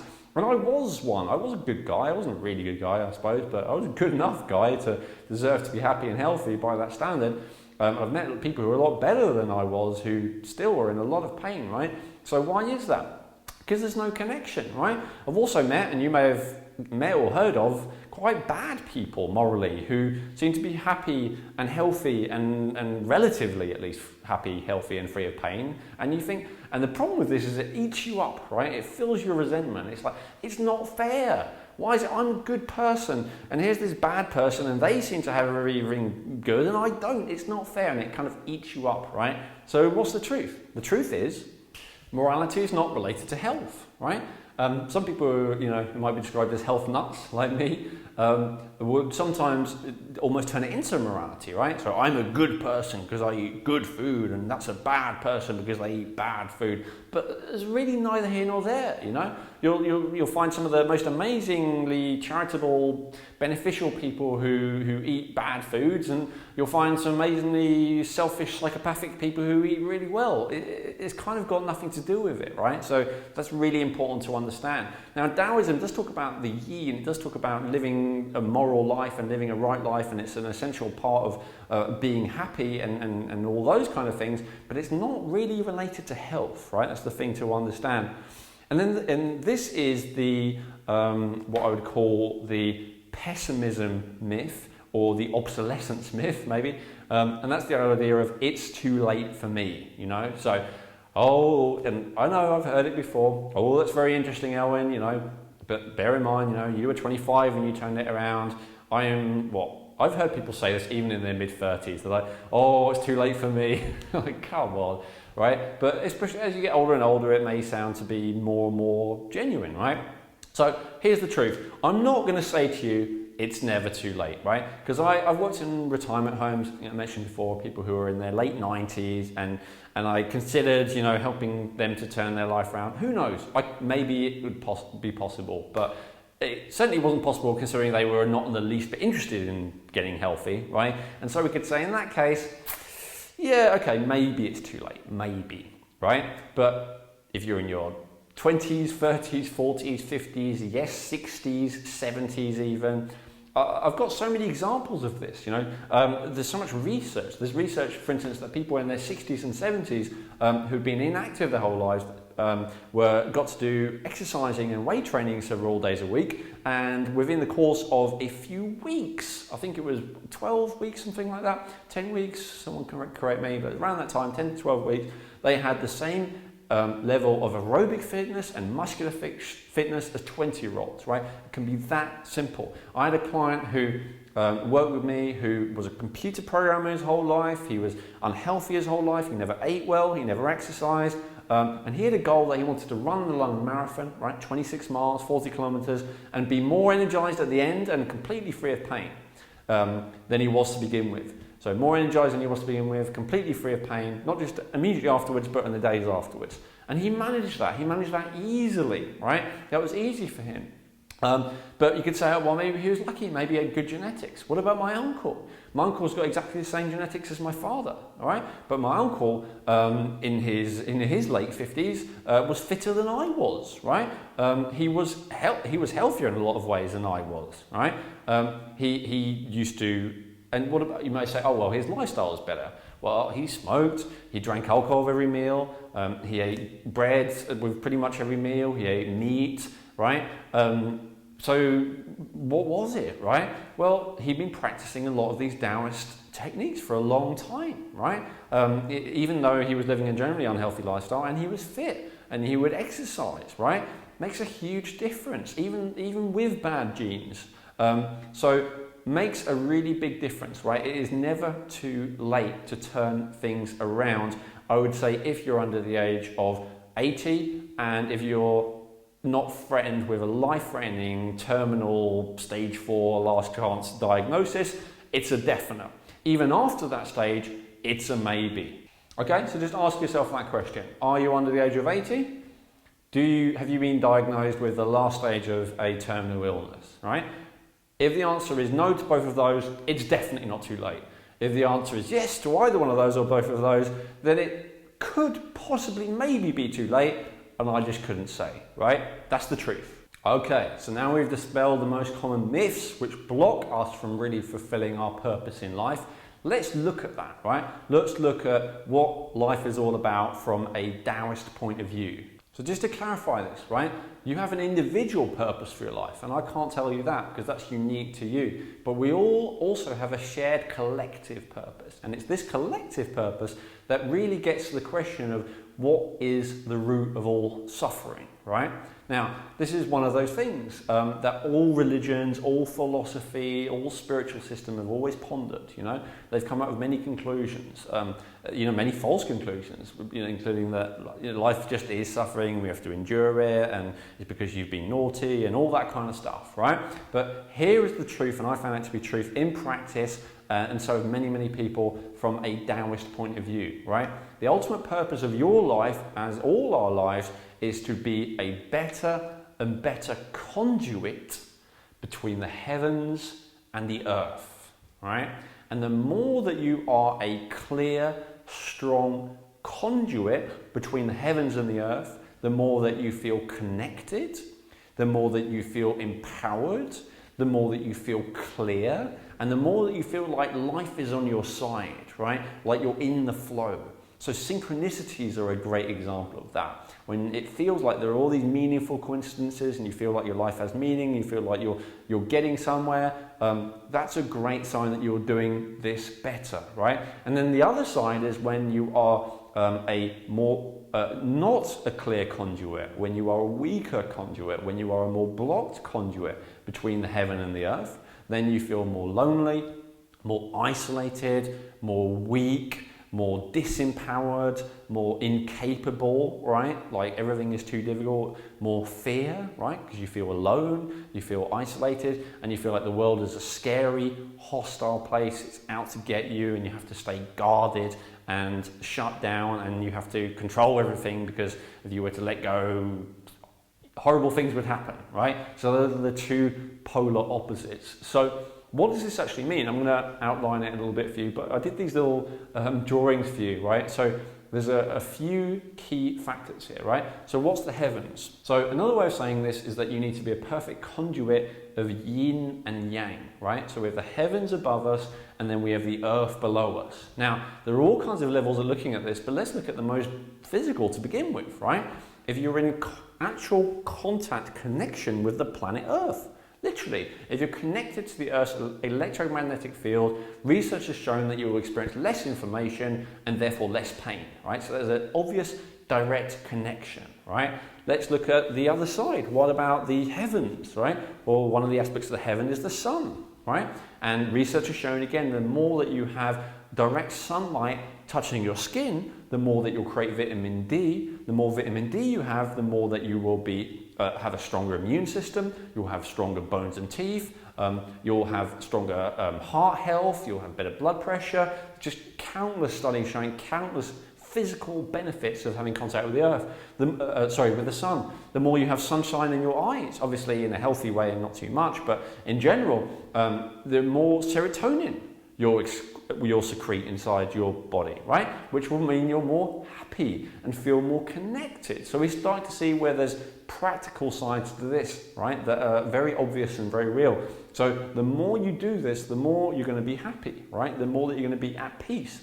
The more that you're not a conduit, the more that you're isolated, right? So you're isolated from the heavens, right? And you're isolated from the earth and the elements. The more that you're going to suffer, right? The more that you're going to have difficulty, because there needs to be this constant flow of energy, right? So the energy goes from heaven into you, and then it goes from you into the earth. And you might be able to see I did a little heart there, a little healthy heart. and 2 little healthy kidneys, right? That's because the heart is your yang, most yang organ of your body, and that relates to the heavens, right? We haven't talked much about that yet, but your kidneys are the most yin organ. We have talked about that loads, and so your kidneys relate to the earth, right? So generally, the healthier and stronger and more balanced your kidneys are, the better your connection with the element of yin and the earth, right? And so we want to have that constant flow between us and the yin and the yang, the heaven and the earth.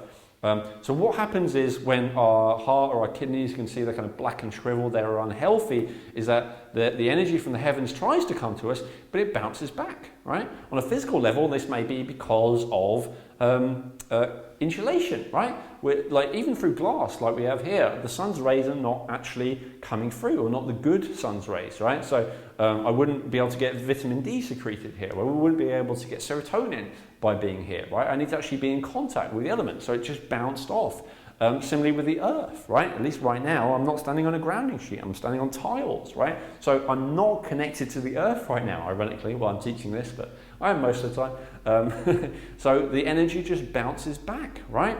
And so this is the key. This leads to unhappiness. Now, this is true in all kinds of more or spiritual senses as well, but let's look at all the practical stuff we came up with today, right? So hydration, right? Hydration, water is something that comes from the earth, right? So it's connection to the earth. If we're dehydrated, we're not having the energy coming in. We're unhappy, right? We start to shrivel up. What else? Minerals. Where do minerals come from?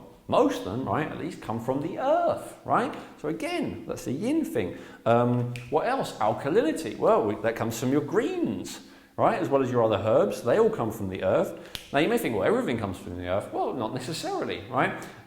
We're talking here specifically about the kidneys, which come from, which are the most earthy, most yin of the organs, right? But if we were talking about the lungs, for instance, most important for the lungs is to have really good quality air, which is more the quality of the heavens, right? So they're both really important. So do you understand, like the bottom line here, the more that you are connected and in harmony with nature, right? Which isn't the same as just living outside, you know? You can be living outside, but really out of harmony with nature still, right? So it's not quite as simple as that. But it is about maybe spending more time outdoors, and if you can't do that, then to do your best to mitigate that, for instance, like with a grounding technology, or for instance by alkalizing, or for instance by hydrating. Okay, so what are the keys? I've given a few practical examples of what we've already covered, but what really ultimately are the keys to fulfilling your meaning of life, right? To fulfilling your purpose as a human being. A free flow of energy rather than a blockage of energy, right? So what are the most common things that can cause blockages? Well, what's an example of a blockage? Constipation, right? Might be an example of a blockage. It's something that causes a lot of suffering as well, right? So what kind of blockages are there? So there's physical blockages like that. There's also toxicity, right? Block nutrients going in and waste going out of your cells, right? If it's building up more and more, so that's another example of a blockage. Chronic tension in the body. It's another example of a blockage, right? That causes all kinds of problems. That causes qi to stop flowing from the body from a Taoist point of view. So what we want is a free flow of energy through the body, right?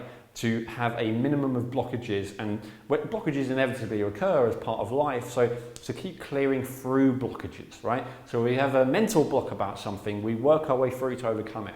If we have an emotional block, then we do our best to release and transform that emotion. More about transforming emotions in another video. If we have a chronic tension blockage, then we do our best to release that tension from our body, right? If we have a toxicity blockage, then we detoxify. If we have a waste blockage, then we clear, right? So that we have a free flow of energy.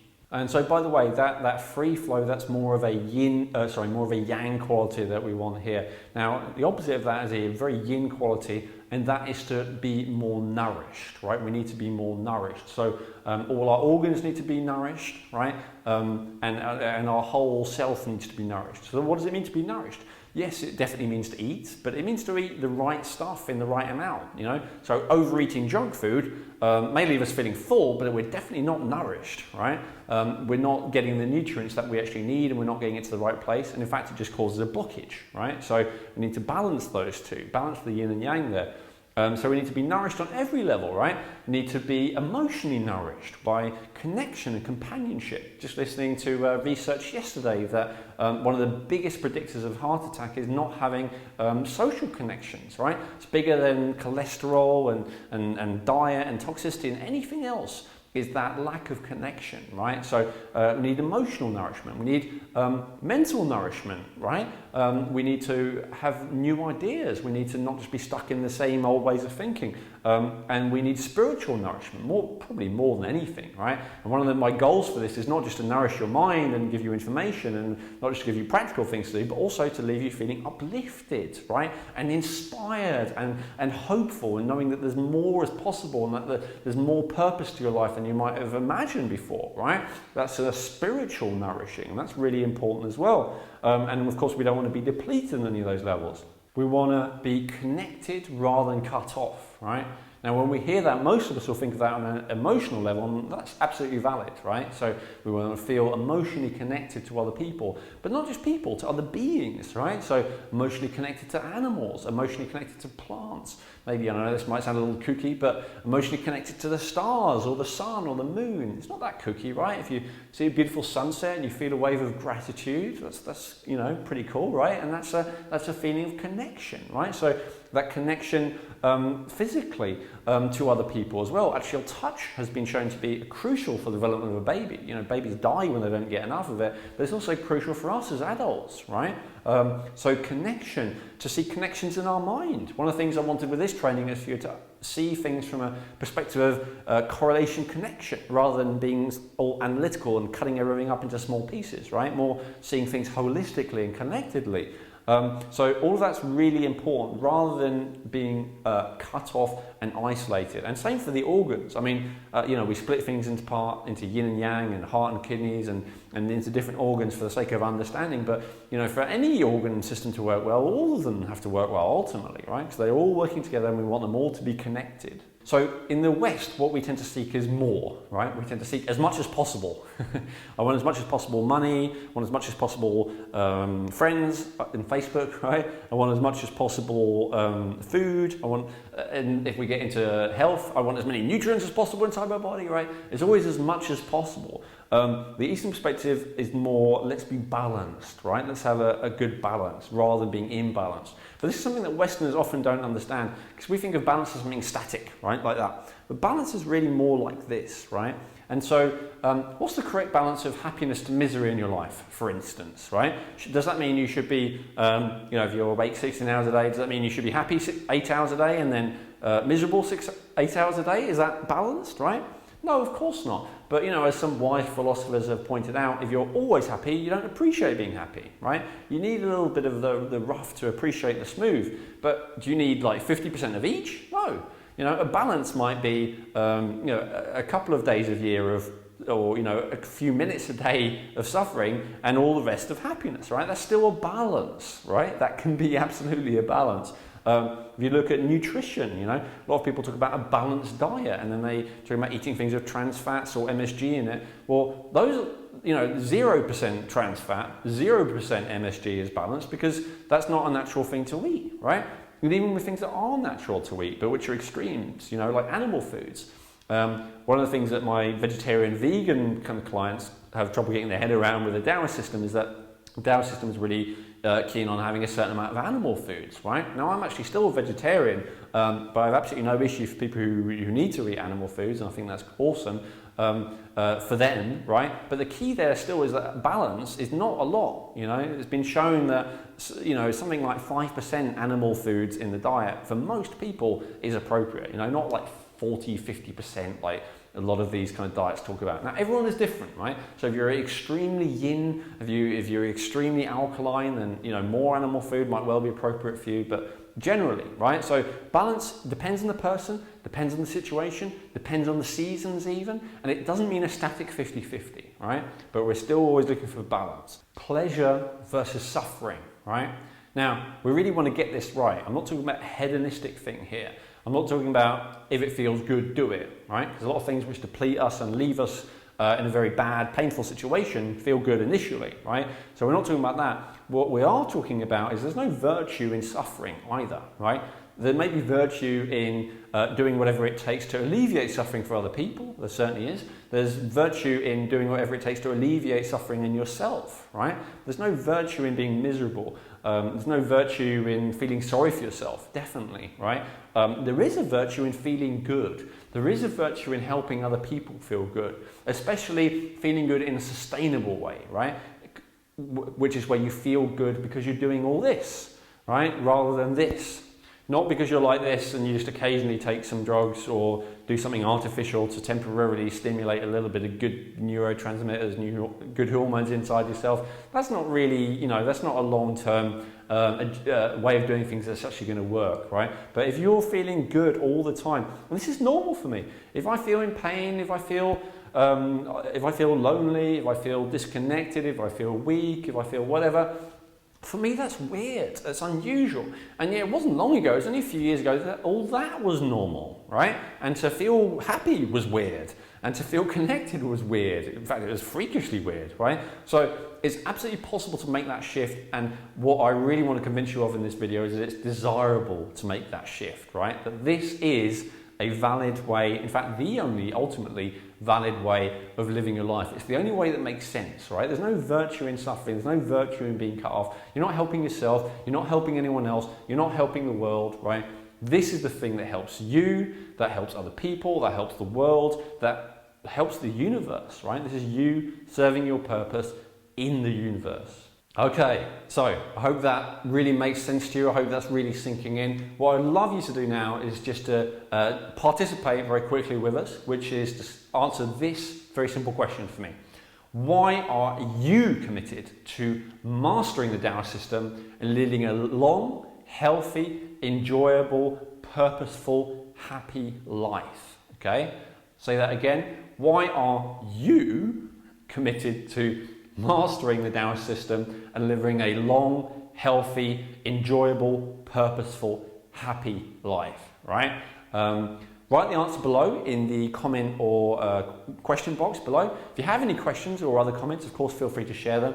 But this is really important, right? Because if you have a powerful reason why, you're much more likely to do something. So I'd really love it if you share that. And there's something about sharing as well which inspires other people, it uplifts other people, it emboldens other people to say, okay, that person's been brave enough to share, I can do it too, right? So if you're one of the first to see this video and you don't see anyone else doing it, be that person to go for it, right? Be that leader, be the person who's an inspiration to everyone else. Share your ultimates. I think I've already shared mine, right? They're at the beginning, they're all the benefits. These are all the reasons why I committed to it, but what is it for you that's the most important? And there are no wrong answers for this, right? If it's just, I want to lose weight, fine. If it's, I want to get off antidepressants, fine. If it's, I want to, whatever, anything, there is no wrong answers for this, right? So whatever it is that makes you committed to mastering the Taoist system and living a long, healthy, enjoyable, purposeful, happy life, I would love to hear about it. Okay, I know it's been a long one, even by my standards. If you're still here, I just want to congratulate you for your amazing commitment. I already know that you are committed, right? I only want to know, the other thing I want to know is why. Let's look at what's coming up next. So we've covered video 2. In video 3, now I was going to go through all 5 organ systems with you, but having gone through this video, I think doing that 5 times is going to be probably the longest video anyone has ever done. So I don't know if that's going to fit in. So what I'm going to do is I'm going to focus on one particular, and that's the spleen, because I think a lot of people don't really understand that, and it relates to digestion and food and all that stuff, which people really love. And that, brings us nicely to best foods and herbs to restore each organ. So I think what I'm going to do is in video number 3, I'm going to give you a sheet for you to be able to do a self-assessment for each organ system, and you can do that at your own pace without following along with me in the video. Just keep it at a reasonable length. And what I'm going to do is go through the spleen organ system there, like I've done with the kidney organ system here, and really help you to understand your digestive system, your immune system, and your energy, right? Those are the key things that relate to that, as well as the health of your blood, right? And we'll be looking at how to use that self-assessment, which I'll give you to diagnose, have to say it like that because it's not a medical diagnosis, but I'll show you how to use that as well. So that's coming up in video number 3. And then in video number 4, I'm going to give you a step-by-step blueprint to having these kind of results that we talked about. Because I know that we've covered it in a little bit of a haphazard way, and we'll continue to do so. I'll just pick on another thing in the next video, the spleen. But I'm going to show you how to put it all together step-by-step in video number 4. So, awesome, really appreciate your time. Just very quickly, I'm going to encourage you once more to participate, right? So please comment, question, like, share, let other people know about this. Be a contributor, right? If you thought this was awesome, I'm guessing if you're still watching that you probably did, otherwise you would have turned off, then share it with other people who would appreciate it as well, right? And remember to whitelist your emails from me so that you get all your trainings, right? So you don't miss anything. So reply to any emails you find from me, add me to your address book, forward the emails to other people you think will be interested, star or flag the emails, and make sure you tell your system it's not spam, junk, promotions, or any other kind of nonsense that they try and do. Unfortunately, we have to do that these days, but we're going to adapt. It's the way that things are. So thank you so much for your time. Thank you so much for your focus. I really hope this has been of value to you, and I know it will be if you really use your awareness to ask yourself how much of this applies to me, and then also if you really start to look at doing everything I've suggested. But number one thing for this video being to just clarify why it's important for you to get these kind of results and to learn this Taoist system.